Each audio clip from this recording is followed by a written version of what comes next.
apart from episode 1, right? Mm.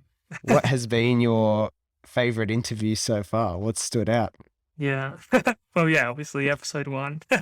Clear winner there. No, I think each of the episodes, has some kind of unique value to it, and that's been cool Definitely. that there's been some element of crossover between all the episodes, but still each one has had some kind of differentiating factor that's been able to provide a unique perspective on a particular problem or something that you might experience in the workplace. So I Mhm. think from that perspective, all the episodes have some great value, I think. But I think for me, the ones that stick out is the one with Darren, and in that episode, we were So good. talking about some of the I don't know if this is the right term, but it's almost like deeper psychology stuff. So it's not just like kind of surface level like productivity, like hacks, things like that. Like we're really Yeah, it was diving very into. underlying, Yeah, it's very like. underlying, Mm, almost spiritual yeah, too, and I think things which like is, that I are. know is a bit of a woo-ha word, Yeah. but I think Yeah. if people listen to that episode, they'll know it's a very grounded, not fluffy kind of conversation. Yeah. Yeah, you're spot on. And I think even though it does get, like you said, spiritual in some sense or really quite fundamental, I think some of that stuff, and the more I've read about that kind of thing, the more I'm feeling like this is really the kind of thing to focus on to create lasting change in yourself. So I think, and I think that episode was a great example, and we did get quite deep into that stuff.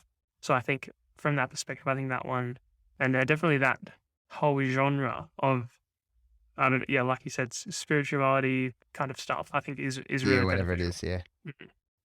It's powerful. Oh, you're preaching the converted. Mm, To me on that stuff, I absolutely agree.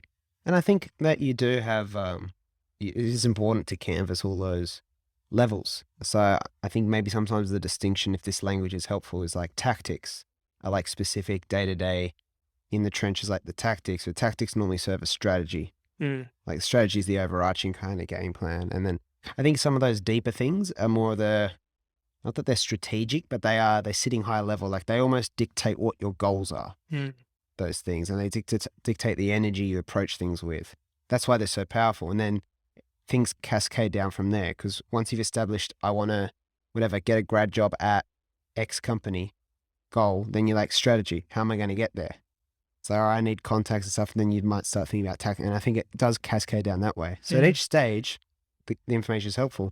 And again, comes back to like the value, probably the podcast approach that you're taking, because you've got different people who probably specialize in different parts. Like Darren, that Darren conversation, I remember listening to that. I was like, wow, this guy's just wiped the floor with me. I need to become a better guest.